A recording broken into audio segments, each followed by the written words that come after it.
जब आप लोग हुकूमत में थे, ताकतवर थे, एस्टैब्लिशमेंट के साथ वन पेज था, और फिर जब आपकी हुकूमत गई अप्रैल 2022 में, तो उसके बाद भी पाकिस्तान तहरीक इंसाफ और पीटीआई चेयरमैन ताकतवर थे।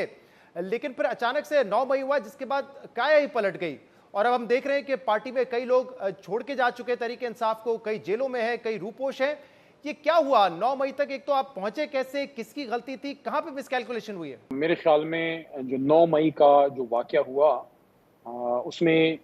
वो एक बदकिस्मत वाकया था, नहीं होना चाहिए था। जो लोग उसमें इन्वॉल्व हैं उनको सज़ा मिलनी चाहिए, लेकिन चंद लोगों के किए की सज़ा पूरी कौम और इस मुल्क की सबसे बड़ी जमात को नहीं मिलनी चाहिए। जिसने गुनाह किया उसको सज़ा मिले, और जिसने गलत काम नहीं किया वो अपनी आगे ज़िंदगी में जाए। जिसने सियासत करनी है, जिसने कोई और काम करना है। तहरीक इंसाफ का कभी भी ये सियासत नहीं रही, ना इमरान खान साहब ने कभी ये बात की, ना ये हमारी पॉलिसी थी, ना है, ना रहेगी कि हम जलाओ गिराव करें, तोड़ फोड़ करें, खुदा न खास्ता डिफेंस इंस्टॉलेशंस की तरफ कोई जाएं। ना कोई ऐसा कोई मंसूबा था, मेरी नॉलेज में तो बिल्कुल नहीं था, सवाल ही पैदा नहीं होता। हाँ, एहतजाज की कॉल एक थी, लेकिन उसमें जो लोग गए हैं डिफेंस इंस्टॉलेशंस की तरफ, उन्होंने बिल्कुल गलत किया है और सब ने उसको गलत कहा है, मैंने भी कहा।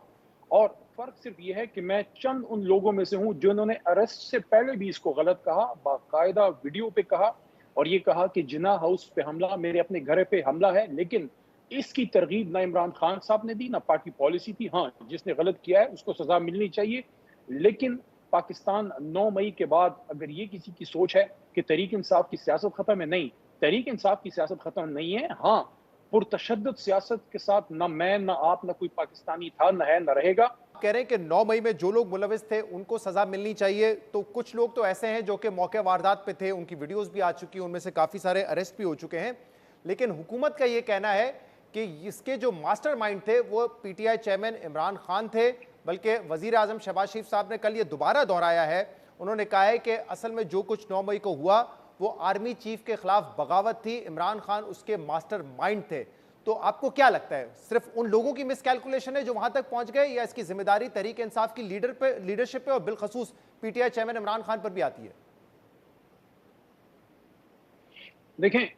अब ये एक इल्ज़ाम है, इल्ज़ाम सही भी हो सकता है, गलत भी हो सकता है। अब उसको नापने का, तोलने का पैमाना क्या है? ना मैं हूं, ना आप है, क्योंकि एक आपकी कोई पॉलिसी होगी, मेरी कोई पॉलिसी होगी, किसी चैनल की कोई पॉलिसी होगी, किसी अखबार की होगी, कोई हुकूमत एक सियासी जमात की होगी जो चाहेगी कि अगर अवामी सतह पे आप एक जमात का, यानी इमरान खान का मुकाबला नहीं कर सकते, तो किसी और बहाने पे उनको बाहर कर दें। जैसे अभी एक बहाना बना के एक बहुत ही बेकार किस्म के केस में उनको अंदर रखा गया है जो जुल्म अजीम है। अब उसको कैसे हम नापें? देखिए, मेरे पे इल्जाम लगा, हालांकि मैं नहीं था 9 मई में, सारी दुनिया को पता है। बहरहाल मैंने फेस किया, दहशत गर्दी की अदालत में फेस किया, और मेरा केस डिस्चार्ज हुआ, और बाइज्जत वहां से मेरा केस खत्म हुआ। तो जिस पे इल्जाम है वो अदालत में फेस करेगा। लेकिन क्या चंद सौ या चंद हजार लोगों का, जिसमें शायद कोई तीसरा फरीक भी है जो चाहता है कि इस मुल्क में अमन व अमान के मसाइल हों, जो चाहता है कि तहरीक इंसाफ और अवाम के बीच में और इदारों के बीच में बदगुमानी हो, क्या उस तीसरे फरीक की तरफ हमें जांचना नहीं चाहिए कि वो कौन लोग हो सकते हैं? एक जो पुरअमन एहतजाज को पुरतशद्दुद बनाना चाह रहे थे, कौन चाहता था कि इसकी बुनियाद पे तहरीक इंसाफ, जो इस मुल्क की सबसे बड़ी और एक एजुकेटेड लोगों की, मिडिल क्लास लोगों की जमात है, जो चाहती है कि एक मुस्तहकम, एक वेलफेयर स्टेट इस मुल्क में बने। ना आप जो है खुदा न खास्ता मुल्क की गैर मुहिब वतन है, ना मैं हूं, ना इमरान खान साहब है, ना शहबाज शरीफ है। तो अब ये कौन लोग हैं जो, मैं एक तो सियासतदानों को ये कहूंगा, अपनी सियासत हम करते रहेंगे, लेकिन अगर किसी का ये ख्याल है कि मैं किसी को दीवार से लगा के या कोई मुझे दीवार से लगा के सियासत में आगे बढ़ जाएगा, नहीं। जब आप पूरे सियासी नहीं, एक लेकिन सिस्टम अली को मोहम्मद साहब, परागंदा आप करेंगे, आप जो उसका बात कर नुकसान रहे हैं सबको कि होगा। कोई तीसरी कुव्वत है जो कि लड़वाना चाहती है ताकि तहरीक इंसाफ को और पाकिस्तान की आर्मी को, ऐसा तो नहीं नजर आता। बाकायदा जब से आपकी हुकूमत गई है उस वक्त से इमरान खान साहब ने एक बयानिया बनाया जो कि उस वक्त की इस्टेब्लिशमेंट के खिलाफ था। उनको मीर जाफर, मीर सादिक कहा गया कि जनरल बाजवा ने साजिश की। फिर इस वक्त भी आप तो कह रहे हैं कि इमरान खान साहब ने तरगीब नहीं की, लेकिन इमरान खान साहब इस बात को ये कह के जस्टिफाई करते हैं कि अगर रेंजर्स ने मुझे उठाया और इस तरीके से उठाया तो उसका रद्द अमल तो आना था, एहतजाज तो इन्हीं जगहों पे होना था, चाहे जीएचक्यू के बाहर होता या कोर कमांडर हाउस के बाहर होता। हाँ, वो ये कह रहे हैं कि पुरअमन एहतजाज होना चाहिए था, लेकिन वो कह रहे हैं इन्हीं एरियाज पे होना था ना, और कहां पे होना था अगर रेंजर्स मुझे उठाती तो?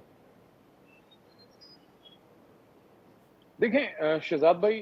पहली बात तो ये है कि हर काम का एक अलग एक प्लेटफॉर्म होता है। चाहे कोई भी सूरत हाल हो, कोई भी वजह हो, سیاسی احتجاج جو ہے وہ عوامی جگہوں پہ تو ہو سکتا ہے، لیکن وہ حساس جگہوں پہ کینٹ ایریاز میں وہ نہ ہو سکتا ہے، نہ اس کی اجازت ہے، تو نہ کبھی وہ تحریک انصاف کی ترغیب ہے۔ اب اس پہ عمران خان صاحب نے بارہا یہ بات کی ہے کہ جو امپورٹنس ہے پاکستان کے لیے ہمارے دفاع کے اداروں کی، بالخصوص ہماری پاک افواج کی، اس پہ عمران خان صاحب بہت کلیئر، انہوں نے ایز اے وزیر اعظم، ایز این ایکس وزیر اعظم، as a chairman Tehreek Insaf, ایک نہیں آن مور دین ون اوکیزنز یہ بات کی ہے کہ ملک کے لیے ہماری فوج کی کتنی اہمیت ہے۔ عمران خان پاکستان تحریک انصاف کے چیئرمین ہیں، وہ آپ کے لیڈر ہیں، اور مجھے لگتا ہے کہ ان کی جو بات ہے اور آپ کی بات میں فرق نظر آ رہا ہے۔ آپ بڑے کیٹیگورکلی آ کے کنڈیم بھی کر رہے ہیں، اور آپ کہہ رہے ہیں کہ اریسٹ سے پہلے بھی آپ نے کنڈیم کیا، اور آپ کہہ رہے ہیں کہ حساس اداروں کے حساس مقامات کے باہر احتجاج نہیں ہونا چاہیے۔ ایک تو عمران خان صاحب نے فوراً کنڈیم بھی نہیں کیا، انہوں نے بڑا وقت لگایا اس کو کنڈیم کرنے میں، اور دوسرا وہ یہ کہہ چکے ہیں کہ رینجرز اریسٹ کرے گی تو حساس مقامات کے باہر ہی احتجاج ہوگا، یہ ایک فطری رد عمل تھا، یہ ان کا کہنا ہے۔ تو مجھے تو آپ کی بات میں ان کی بات میں فرق نظر آ رہا ہے۔ دیکھیے کوئی فرق نہیں ہے، عمران خان صاحب نے بھی اس عمل کو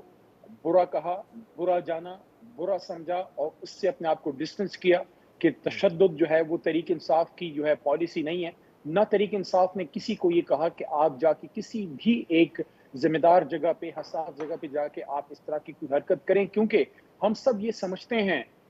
تحریک انصاف اور تحریک انصاف کے علاوہ اور بھی بڑی سیاسی جماعتیں یہ سمجھتی ہیں، چاہے ہم لوگ ہیں، چاہے جماعت اسلامی ہے، چاہے ایم کیو ایم ہے جن کو اس کا احساس ہے، چاہے جمعیت ہے، چاہے نون ہے یا پیپلز پارٹی، کہ ایک سیاسی جماعت جو ہے جب وہ پرتشدد ہوتی ہے کوئی تحریک، وہ تحریک ختم ہو جاتی ہے۔ تو ہم نے تو اپنے آپ کو اس سے ہمیشہ دور رکھا، چاہے وہ دھرنا تھا، چاہے وہ پاناما تھا، چاہے وہ لانگ مارچ تھی، تو کبھی بھی عمران خان صاحب نے نہ اس کی ترغیب دی بلکہ ہمیشہ اس چیز کو روکا۔ اس لیے میں یہ کہہ رہا ہوں کہ جماعت کی پالیسی ہے کہ اس کی ایک independent judicial commission supreme court کے نیچے، محترم عدلیہ کے نیچے بنے۔ 2014 میں بھی پی ٹی وی پر حملہ ہوا، پارلیمنٹ پر حملہ ہوا، اس کے کیسز آپ کے رہنماؤں کے خلاف، آپ کے لیڈر کے خلاف بنے، پولیس پر تشدد کیا گیا، تو اس وقت بھی پرتشدد واقعات ہوئے تھے، اور ایک تاریخ ہے جس میں ہم نے دیکھا ہے کہ اس قسم کے واقعات ہوتے ہیں، نہ عمران خان صاحب اس کی کنڈیمنیشن کرتے ہیں، بلکہ اس وقت بھی جو کالز لیک ہوئی تھی اس سے تو وہ بڑا خوشی کا اظہار کر رہے تھے کہ اچھا ہے لوگ اگر پی ٹی وی میں پہنچ گئے اور نشریات بند کر دی ہیں تو۔ شہزاد صاحب دیکھیں، آپ 2014 کے دھرنے کی آج سے تقریباً 10 سال پہلے کی بات کر رہے ہیں، اس میں ہماری جماعت کے کچھ سینئرز پہ کیسز بنے، ان سینئرز کے کیسز جو ہیں وہ کلیئر ہوئے ہیں، عدالتوں میں فیس کیا ہے، تو سب نے عدالتوں میں فیس کیا ہے۔ میں تو بارہا یہ بات کر رہا ہوں کہ اگر کسی نے غلط کیا ہے وہ اس کا جواب دے گا، عدالت میں دے گا، لیکن ایک واقعے کو بنیاد بنا کے ملک کی سب سے بڑی جماعت کو اگر ہم خدا نخواستہ سائیڈ لائن کریں گے، اس کا نقصان ملک کو ہوگا۔ ملک مزید سیاسی افراتفری کا متحمل نہیں، اس ملک کو اب ایک سٹیبلٹی کی ضرورت ہے۔